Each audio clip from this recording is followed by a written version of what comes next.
네, 이번 말씀을 가지고 명령을 이어받아 완성한 하나님 나라라는 제목으로 말씀을 나누고자 합니다.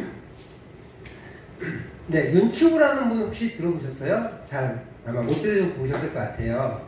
네, 윤치호 전도사님과 윤학자 여사님은 저게 가족인데요.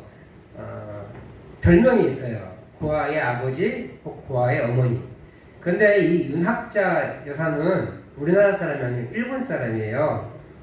윤학자 여사님이 우리나라에서 어떻게 활동을 했는지 대한 영상이 있어서 같이 나누고자 합니다. 조금 헷갈리는데 그 영상이 현대 사람이랑 좀 이렇게 교차해서 나와요. 그런 부분들을 좀 생각하면서 윤학자 여사님의 삶을 좀 살펴보겠습니다. 같이 영상 보시겠습니다.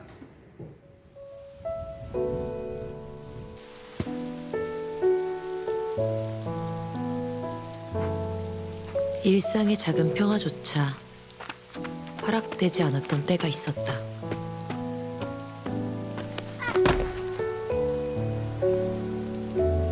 죄송합니다.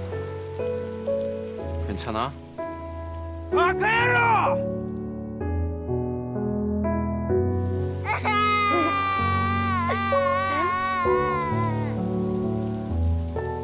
그때 그녀를 흔든 것은 죄책감이었다.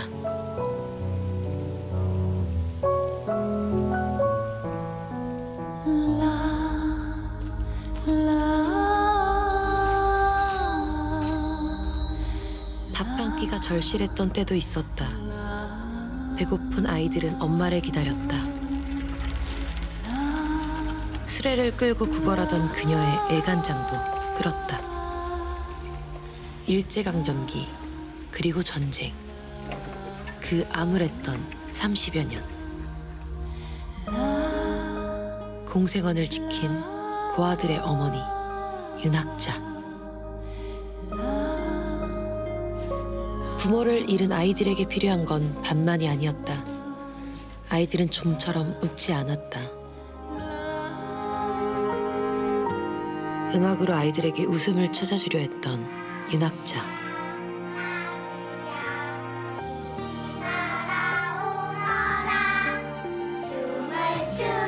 1919년 조선 총독부 관리였던 아버지를 따라 조선에 건너온 그녀. 조선에서 일본인들의 만행을 수없이 목격한 그녀는 죄책감에 시달렸다.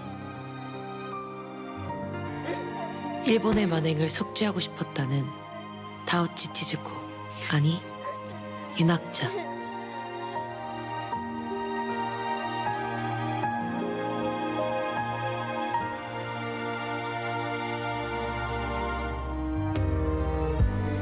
병든 아이를 업고 병원으로 달려가 살려달라 애원하기 일쑤였다.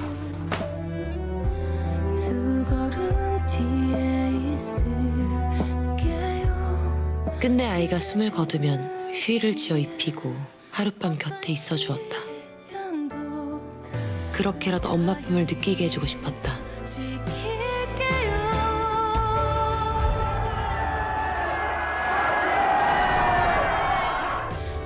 빨리 써서 가라고! 너희 나라로 가! 썩 꺼져! 정말 그대 곁에 나 될까요?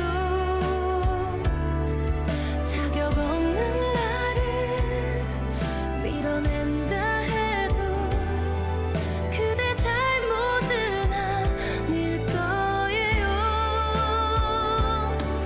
혹시 내가 너무 아플까봐, 혹시 내가 너무 힘들까봐 밀어낼 수 없어서. 하지 마세요. 엄마예요. 우리 엄마예요. 도와주세요. 하지 마요. 그녀가 지켜준 공생원 아이들. 그 아이들이 인간띠를 만들어 어머니 윤학자를 지켰다. 혹시 내가 너무 힘들까봐 밀어낼 수 없어서 나를 안아준 30여 년간 그녀가 품었던 3천여 명의 아이들. 욕심을 내볼 3만여 명의 목포 시민들이 그녀의 마지막 길을 배웅했다. 공생원을 지키며 한복을 입고 한국말만 쓰려고 노력했던 윤학자. 그 헌신적인 사랑에도 늘 아이들에게 미안했다는 사람.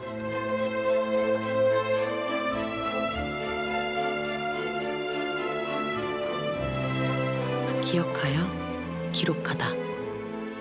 네, 영상 감동적이죠. 윤학자 여사가 고아의 어머니가 되었던 것은 남편 윤치호 선생의 윤치호 전도사님의 뜻을 이어받아서 가능했습니다. 그 마음에 합해져서 그렇게 어려운 사역을 감당했고 지금도 공생원이라는 게 목포에 있어요. 남편이 전쟁 중에 실종됐습니다. 아마 돌아가셨겠죠. 지금까지 연락이 있는 거 보면.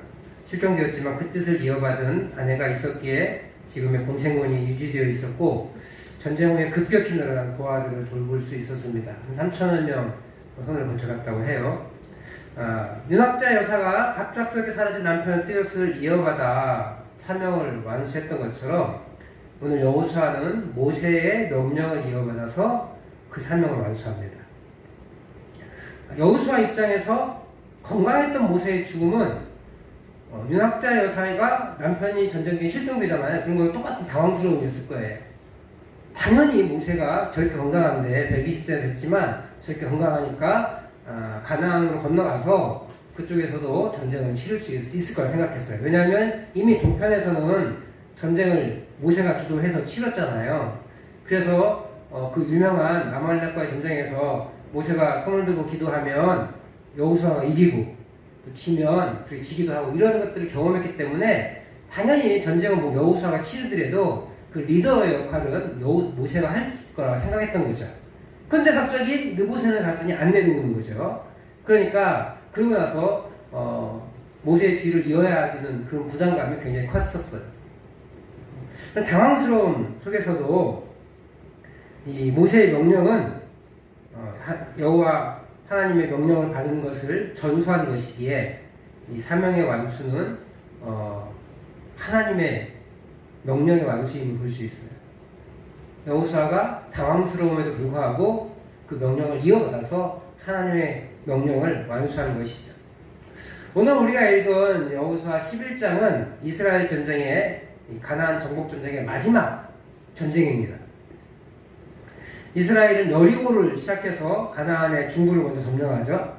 그러고 나서 기브온의 항복으로 인해서 남부 연합군이 형성되어서 기브온을 공격하자 새벽에 기습해서 남부 연합군을 괴멸시킵니다. 그리고 다시 길갈로 가요. 그리고 남부 전쟁을 마친 후에 이제 북부 연합군이 형성되잖아요. 북부 정복을 위해서 오늘 북쪽으로 올라갑니다. 메론 물가라는 곳인데 올라가서 전쟁을 치릅니다. 뭐 이렇게 하니까 그림이 안 그려지잖아요. 그러면 그림을 한번 보실게요. 지도를 한번 보시면 가나안 정복 전쟁이 있어요. 조금 글씨가 작긴 한데 여기가 여리고예요. 여리고. 여기를 이렇게 쳐서 올라가서 이쪽으로 이렇게 쳐서 올라가서 여기가 기브온입니다. 기브온 보이시죠? 기브온으로 여기 전쟁에서 이렇게 남북 전쟁을 치르고 그 다음에 끝난 다음에 다시 이제 길갈로 돌아온 거예요. 그리고 쭉 올라가서 메론 호수라는 곳, 요 근처 이곳에서 전쟁을 치러서 이 북부 지병을 정복합니다. 성경은 10장, 9장부터 9장, 10장, 11장 이게 3장에 걸쳐서 남부전쟁, 북부전쟁 이렇게 해서 끝내지만 실제로 이 전쟁은 굉장히 긴 시간이 있어요. 16년 정도 돼요. 오늘 정복전쟁이 맞춰지면서 성경은 2번 반복하는 구절이 있어요. 우리 12절과 15절에 기록되어 있는데 같이 한번 읽어보겠습니다. 우리 12절과 15절 말씀 같이 읽습니다. 시작! 여호수아가 여호와의 종 모세가 명령한 것과 같이 하였을 때 15절 여호수아는 그대로 행하여 여호와께서 모세에게 명령하신 모든 것을 하나도 행하지 아니한 것이 없었더라. 네, 하나님이 모세에게 명령한 것이 여호수아에게 왔고 여호수아는 그것을 하나도 빼놓지 않고 다 행했다는 거예요. 여호수아는 자신이 해야 할 일, 즉 가나안의 모든 왕조들을 진멸했습니다. 그러나 여호수아의 방법과 자신이 하고 싶은 대로 한 것이 아니라 모세에게 주어졌던 그 명령을 그대로 받아서 행했습니다.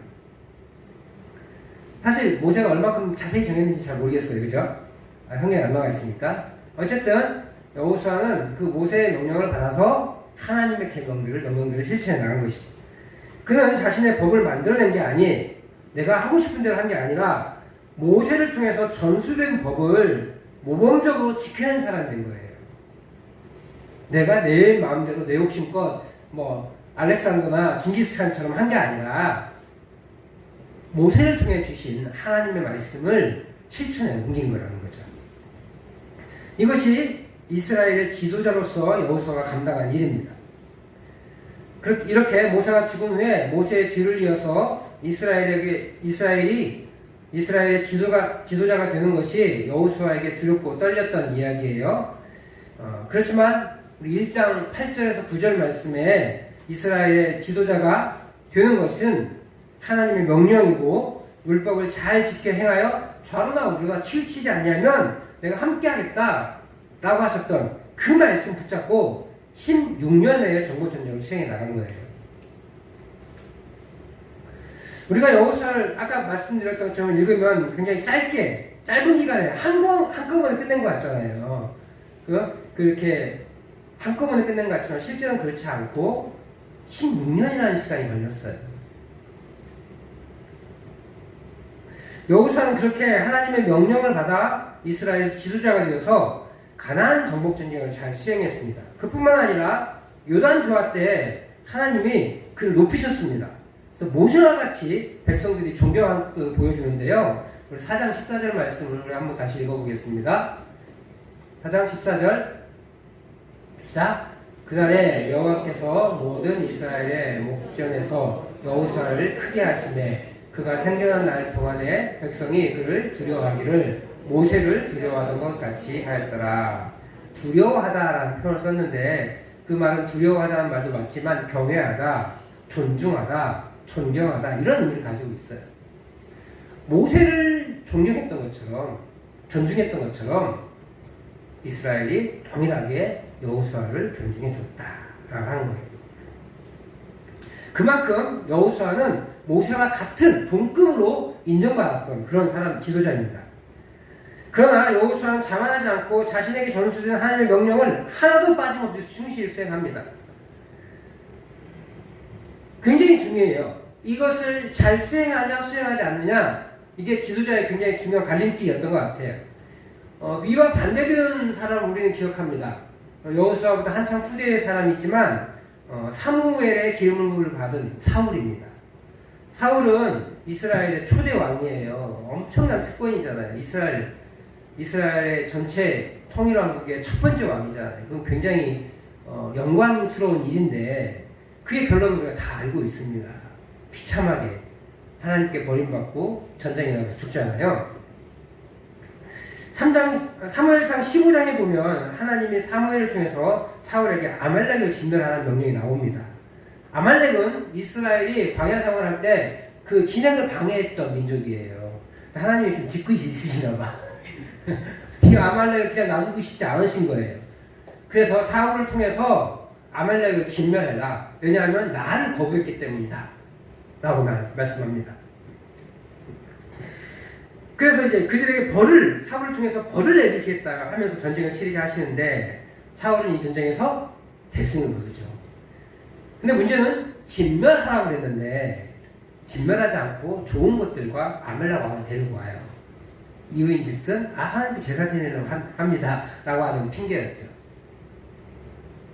그때 사무엘이 사울왕을 질책하면서 하셨던 말씀이 있어요. 사무엘상 15장 22절 같이 한번 읽겠습니다. 시작. 사무엘이 이르되 여호와께서 번제와 다른 제사들을 그의 목소리를 청종하는 것을 좋아하신 같이 좋아하시겠나이까 순종이 제사보다 낫고 듣는 것이 수양의 기름보다 낫습니다. 좋은 것으로 내가 하나님께 제사 드리려고 이거 살려서 왔습니다 라고 했는데 아니 그거보다 제사보다 수양의 기름보다 좋은 게 순종입니다. 하나님 말씀 듣는 것입니다 라고 하는 거예요. 왕은 자신의 욕심을 채웠어요. 제사를 얼마나 드렸겠어요, 솔직히. 자신의 욕심을 채우기 위해서 하나님의 명령을 그대로 따르지 않고 자신의 생각을 살짝 바꿔서 이것 좀 괜찮겠지라고 해서 살린 것들과 아말렉 왕을 살려준 거죠. 그 더 많은 전리품들을 가지고 왔을 거예요. 근데 여호수아는 그렇지 않았다는 거예요. 그대로 행하였더라. 왕이 된 사울은 자기의 소견을 옳은 대로 행동하지만 여호수아는 그렇지 않다는 거예요. 왜 사울이 그럴 수 있었겠어요? 사울이 왕으로 인정받았기 때문에 그래요. 사울이 이렇게 하겠다는데 누구도 안 말리죠. 좋아 보이잖아요. 인간이 범할 수 있는 가장 큰 오류 중에 하나가, 실수 중에 하나가 인정받았을 때 내 마음대로 해도 되겠거냐고 하는 겁니다. 자신이 최고라고 생각하고 자기 마음대로 하고 싶어하는 욕심이 생기는 것이 사람의 본성이거든요. 그래서 평탄할 때, 조금 사람들에게 인정받을 때 사람은 실패하고 실수할 때가 참 많습니다. 그래서 그 사람의 평판을 진짜 보려면 최고 힘들 때, 그리고 최종점에 올랐을 때를 보면 그 사람이 얼마나 좋은 사람이고 얼마나 훌륭한 사람인지 그때 아는 거예요. 극한 상황에 몰렸을 때 사람들은 원래 사람의 성품을 알게 되는 것이죠. 그런데 여호수아는 그렇지 않아요. 인정받았음에도 불구하고, 하나님께 백성들에게 인정받았음에도 불구하고 끝까지 모세에게 주어지고 자신에게 넘어온 가업을 흔들리지 않고 그 길을 걸어갑니다. 우리가 사울의 실수를 얼마나 범할까요? 안 범합니다. 왕이 안 됐는데. 왕이지 않으니까 그런 실수 범하지 않을 거예요. 하지만 성경을 내 마음대로 해석하고 내 마음대로 적응해서 내 편리한 대로 살고 있는 경우가 많습니다. 그런 것이 내가 왕이 되어야 하는 실수예요. 내가 실제로 왕이 되진 않지만 내가 스스로 왕이 되어서 내 삶을 좌지우지한다면 성경을 내 마음대로 곡해하는 거예요. 대표적인 게 복이에요. 복. 우리가 복 받아라 그러면 뭐 부자 되고 일 잘 풀리고 그다음에 뭐 권력을 획득하고 이런 거라고 생각하잖아요. 잘 먹고 잘 사는 걸 복이라고 합니다. 물론 오해의 소지가 있어요. 구약 성경을 읽어보면 하나님을 잘 믿는 사람들이 승승장구한 것을 보게 돼요. 아브라함, 이삭, 야곱 다 부자로 살았잖아요. 그죠? 또 요셉은 노예로 팔려갔는데 하나님 잘 믿어가지고 애굽의 총리가 되었고, 다윗은 천한 목동이었다가 이스라엘 왕이 됐고, 다니엘은 바벨론으로 포로로 끌려간 사람이에요. 포로로 끌려갔는데 바벨론에서 총리가 되고 최장수 총리가 되죠. 그것이 하나님을 잘 섬기니까 부자 되고 권력을 얻었다고 믿게 합니다. 일면 뭐 다 틀리지 않을 수도 있어요. 하나님께서 그렇게 특별한 섭리를 주시는 분도 있습니다. 근데 구약 성경 6,000년 역사 중에 우리가 눈에 보일 수 있는 2,000년 역사 중에 아브라함부터 예수님 시대까지 2,000년, 구약 시대가 한 2,000년 되거든요. 그 2,000년 역사 중에 손을 꼽잖아요. 그걸 일만 하나씩 해서는 안 되죠. 무엇보다 믿음이 좋아서 부자가 되고 권력을 누리는 것은 성경이 복이라고 얘기하지 않아요. 하나님의 복은 하나님을 가까이 하는 거예요. 하나님과 동행하는 거예요. 때로는 고난도 주시고 때로는 형통케도 하십니다. 이 모든 것이 핵심은 하나님과 동행하기 위해서 하는 그런 과정일 뿐이에요. 그래서 시편 73편 28절 이렇게 말합니다. 같이 읽어볼까요? 시편 73편 28절 시작. 하나님께 가까이 함이 내게 복이라. 내가 주 여호와를 나의 피난처로 삼아 주의 모든 행적을 전파하리이다.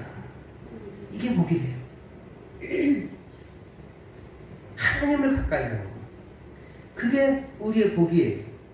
그래서 그 복을 받은 사람으로서 그 하나님을 피난처로 삼아서 모든 행적을 전파하고 말씀을 증거하는 사람이 되겠대요. 하나님과 가까이 지내는 것이 성도의 복이에요. 우리는 이 복을 잘못 해석해서 부자가 되는 것을 복이라고 생각하는 실수를 합니다. 그래서 우리는 하나님의 명령을 이어받아 그 명령을 완수해야 해요. 내 뜻대로 하는 것이 아니라, 내가 하고 싶은 대로 신앙생활을 하는 것이 아니라 하나님이 명령하신 것을 받고 그 명령을 선조로부터 이어받아 살아가는 거예요. 물론 내가 일대인 사람들은 뭐 내가 받은 것을 이제 내 믿음의 후손들에게 흘려보내는 것이 첫 번째겠지만 1대여도요 누가 나한테 복음을 증거해 줬겠죠, 그죠? 어느 날 스스로 나 혼자 와서 예수 믿은 사람은 거의 없습니다. 대부분 누구의 전도에 의해서 오신 거예요. 그것이 부모이든 친척이든 내 이웃이든 혹은 어떤 전도지든.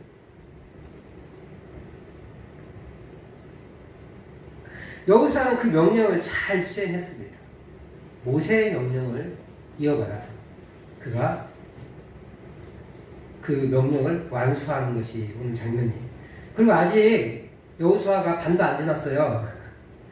다음 주에 반은 지날 텐데, 그리고 또 반절이 땅 분배예요. 땅 분배도 그만큼 중요하다는 뜻이에요.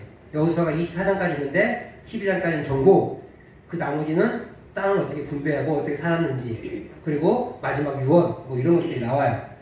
그러니까 우리가 너무 그 후반부는 짧게 하고 넘어갈 확률이 넘어가겠지만, 큼직큼직하게 넘어가겠지만 사실 자세히 읽어볼 필요가 있어요. 그만큼 그 땅 분배가 중요하기 때문에 그래요. 그거는 이제 2주 있다가 말씀 좀 같이 나눠보기로 합니다. 여호수아가 그 명령을 잘 수행했어요. 앞에서 영상으로 봤던 윤학자에서도 남편의 뜻을 이어받아 삶을 살았기에 공생관이 그 역할을 지금까지도 감당할 수 있었습니다. 이런 것을 기억할 때 우리도 여호수아처럼 혹은 윤학자 여사처럼 우리에게 믿음을 물려주신 부모님과 혹은 우리를 전도하신 전도자의 뜻을 이어받고, 무엇보다 우리 구미리에 교회를 설립하신 분의 뜻을 이어받아서 그 사명을 완수할 수 있기를 바랍니다. 하나님이 우리에게 믿음의 선배를 통해서 주신 하나님 나라, 이것이 우리 구미교회이고 또 그곳에서 분리해 나와서 구미중앙교회가 되었는데요. 그 하나님의 사명이 무엇입니까? 하나님 나라의 사명이 무엇이에요?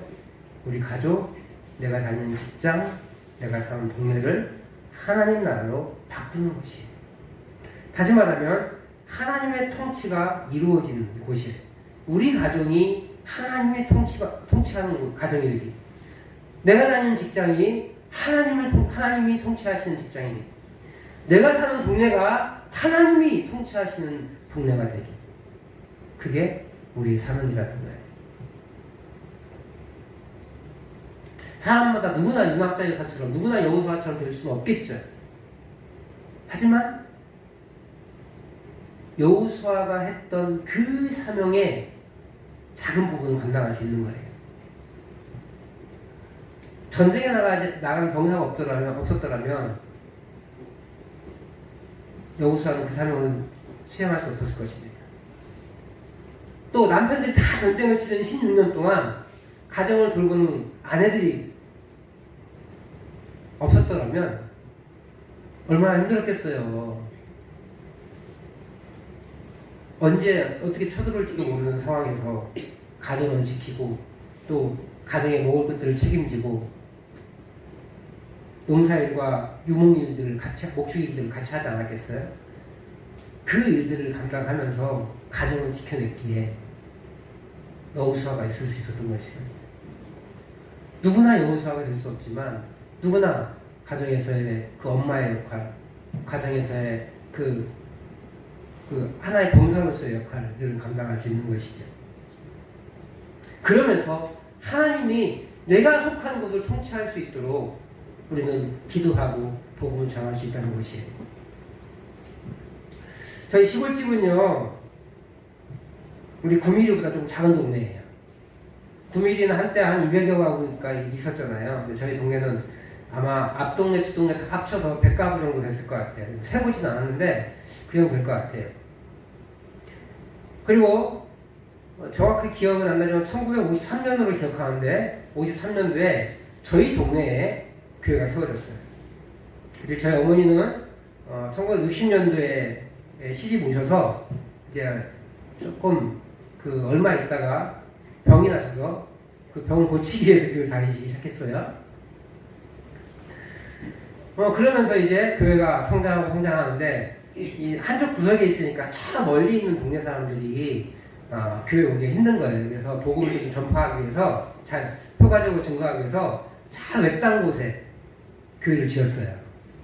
그래서 본의 아니게 우리 동네가 교회에서 가장 먼 동네가 된 거예요. 그런데도 있잖아요. 저희 어머니가 이제 시집 오신 이후에 60년 초반에 오셨는데 돌아가신 게 2010년이거든요. 근데 한 7, 8년 많으셨어요. 그러니까 40년 그 동네에 사신 거죠.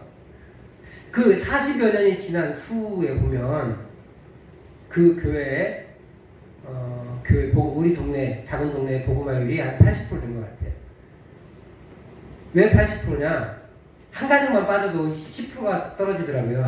100가구가 안 되니까 한 7, 80% 이상이 돼버리는 거예요. 저희 동네가 한 20가구, 30가구 정도 됐던 것 같아요. 정확하게 기억이 안 나지만 근데 제 마지막에 기억하는 게 한 두세 가정 말고는 다 교회를 다녔어요. 물론 저희 지금 우리 구미리가 저희 고향보다 복음화 이루기가 더 어려워요. 유교 전통에 더 많이 찌들려 있었기 때문에 우리 동네는 시골 동네는 그렇게 일제시대 개간해서 만들어진 동네여서 뜨내기들이 많습니다. 어떤 마을에 전통이라는 게 별로 없어요. 그러다 보니까 오히려 복음을 받아들이는데 훨씬 더 쉬웠던 것 같아요. 이걸 지켜야 된다 이런 게 없으니까. 물론 이 구미리가 훨씬 복음화하기가 어려운 동네임은 분명합니다. 그렇지만 하나님이 우리를 통해 이루시겠다면 못하실 일도 없을 것입니다. 50여 년 전 가나안의 정탐꾼들이 정탐한 후에 신명의 정탐꾼들은 뭐라고 보고했냐면 우리는 그들에 비하면 메뚜기와 같은 존재입니다. 그 말은 무슨 말이에요? 도저히 불가능해요. 12명 중에 10명이 그러니까 백성들이 원망해서 차라리 거기서 죽자, 광야에서 죽자 막 이런 말을 하잖아요. 그래서 결국 그 이후로 38년 동안 그들은 광야 생활을 하게 되는 거죠. 그렇게 그들은 가나안 정복은 불가능하다라고 외쳤지만 지금 이스라엘은 가나안 정복을 완성했습니다. 오늘이 완성이고요. 다음 주는 12장은 그 모세가 가나안 동편을 점령했던 그 이야기가 나와요. 그 13장부터는 이제 어떻게 땅을 분배한지가 나오는 거예요. 그들은 가나안을 정복했어요. 아직 좀 남은 게 있긴 있어요. 하나님이 일부러 남겨놓으신 거예요. 물론 정복 못한 것도 몇 군데 있긴 있습니다. 하나님이 남겨놓으실 것만 남겨놓은 거지 정복하지 못한 곳은 없어요. 하나님이 하시면 됩니다. 우리 구미리에 교회를 세우신 분의 뜻을 이어받아서 우리 구미중앙교회가 그 사명을 완수할 수 있기를 바랍니다. 그래서 교회 역사가 아주 중요해요. 어떻게 세워졌는지 아는 것도 참 중요합니다. 우리가 그것을 계속 이야기를 나누고 또 기억해야 돼요. 그래서 우리 후손들이 그것을 또 알아야 돼요. 여호수아가 모세를 알고 여호수아의 뜻을 이어받았던 것처럼 우리도 우리 믿음의 선배들의 뜻을 알고 그 뜻을 이어받아 교회를 세우고 복음을 주변의 사람들에게 전함으로 하나님의 나라를 완성할 수 있기를 바랍니다. 그렇게 우리에게 사명이 아직 남아 있습니다. 아직 우리의 복음을 듣지 못한 사람들이 너무 많습니다. 하나님이 우리에게 주시고 또 우리 이 교회 설립자에게 주시고 또 그 설립자의 뜻을 이어받아서 우리가 신앙생활을 하고 있는데 그냥 이렇게 살다가 끝날 것이 아니라 그 뜻을 아직 모르는 사람들에게 아직 은혜를 모르는 사람들에게 전파할 수 있어야겠다. 그것이 우리의 사명이에요. 여호수아가 모세의 뜻을 이어받아서 모세에게 명령한 하나님의 명령들을 하나도 빠짐없이 다 수행한 것처럼 하나님께서 우리 구미리에 교회를 세우시고 그 뜻을 우리 믿음의 선배들에게 심어주었던 것을 우리가 이어받아서 우리 구미중앙교회가 그 뜻을 더 많이 선포하고 완성할 수 있기를 바랍니다. 하나님의 나라가 우리를 통해서 더 많이 세워지고 더 많이 일어나기를 주의 이름으로 축복합니다.